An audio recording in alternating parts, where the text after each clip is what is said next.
اعوذ باللہ من الشیطان الرجیم بسم اللہ الرحمن الرحیم وَأَذِّن فِي النَّاسِ بِالْحَجِّ يَأْتُوكَ رِجَالٌ وَعَلَى كُلِّ ضَامِرٍ يَأْتِينَ مِنْ كُلِّ فَجٍّ عَمِيقٍ۔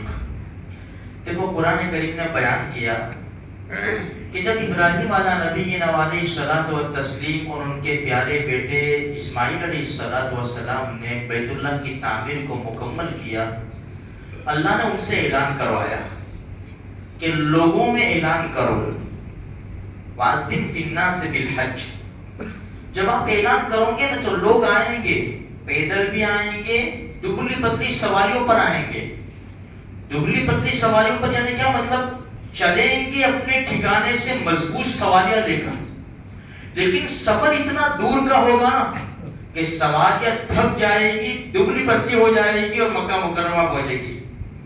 اس طرح بھی لوگ آئیں گے۔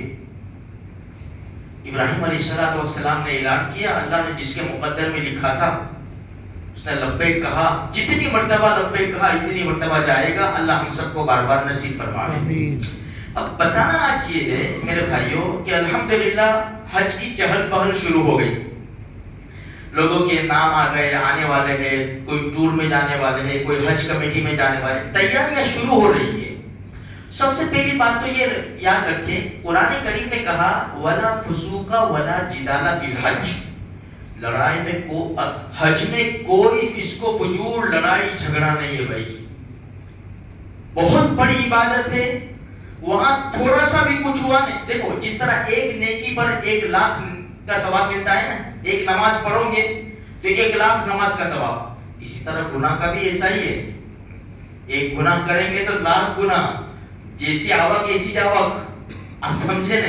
تو سب سے پہلی بات تو یہ یاد رکھنی ہے کہ وہاں کوئی سکون اطمینان کے ساتھ۔ اچھا، ہم یہاں جو تیاری کر رہے ہیں وہ کس بات کی تیاری کر رہے ہیں؟ بھائی کون سا سامان لے جانا، کیا کرنا، کپڑے کون سے کاٹن سلانے، یہ کرنا وہ کرنا، چلو وہ کرنے جاوے، بہت لمبا طواف ہو جائے گا، یہ سب تیاریاں کر رہے ہیں ہم لوگ۔ برابر ہے، بالکل صحیح ہے میرے بھائیوں۔ ایک تیاری یہ کرنی ہے کہ میں ابھی سے گناہوں کو چھوڑوں۔ اگر مجھے فون کی عادت ہے ابھی سے فون کو چھوڑ دوں میں۔ اگر میں سنت نفل نہیں پڑھتا میں ابھی سے تیاری کروں۔ اتنے بڑے دربار کے اندر میں سنت نفل بھی نہ پڑھوں تو یہ اچھی بات نہیں ہے، ابھی سے تیاری کرنی پڑے گی۔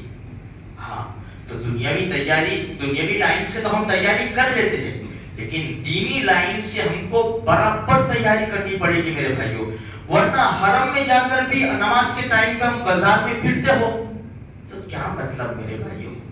رات کو 2 بجے تک حرم میں رہے ہم اور فجر کی نماز ہوٹل میں سو رہے ہیں، کیا مطلب؟ عشاء پڑھ کے سو جاؤ، فجر میں حرم میں جماعت کے ساتھ نماز پڑھو۔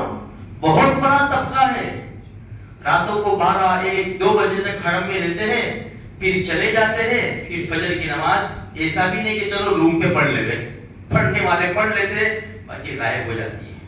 اس لیے یہ فل تیاری کرو کہ وہاں جا کر ہم سے گناہ نہ ہو، نیکیوں میں کمی نہ ہو، اور ہم چست رہے، سست نہیں، چست رہے، ایکٹیو رہے کہ بھائی یہ دن ملے ہیں، ہم اپنی زندگی کی پوری پونجی لگا دیتے ہیں۔ بہت سارے لوگ سال میں زندگی میں 1 مرتبہ جاتے ہیں، ماندار لوگ چلے جاتے ہیں، لیکن ہم جیسے لوگ پوری زندگی کی پونجی لگا دیں اور 1 مرتبہ زندگی میں حج نصیب ہو، اس میں بھی اگر یہ ٹال مٹول آگے پیچھے ہو میرے بھائیوں تو بہت بڑا نقصان ہے۔ اس لیے جس طرح دنیاوی لائن کی تیاری کرتے ہیں اس طرح دینی لائن کی بھی تیاری کریں، قرآن کریم بھی پڑھے تاکہ ہمیں جلدی جلدی پڑھنے کی تھوڑی سی عادت پڑے۔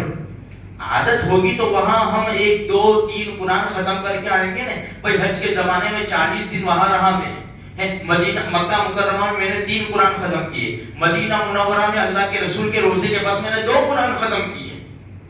ایسا ہمارا اتساہ ہونا چاہیے، ایسی امیدیں ہونی چاہیے، ایسا جوش اور شوق ہونا چاہیے میرے بھائیوں، تو انشاءاللہ کام بنے گا۔ اللہ تبارک و تعالیٰ کہیں سنی باتوں پر عمل کی توفیق عطا فرمائے۔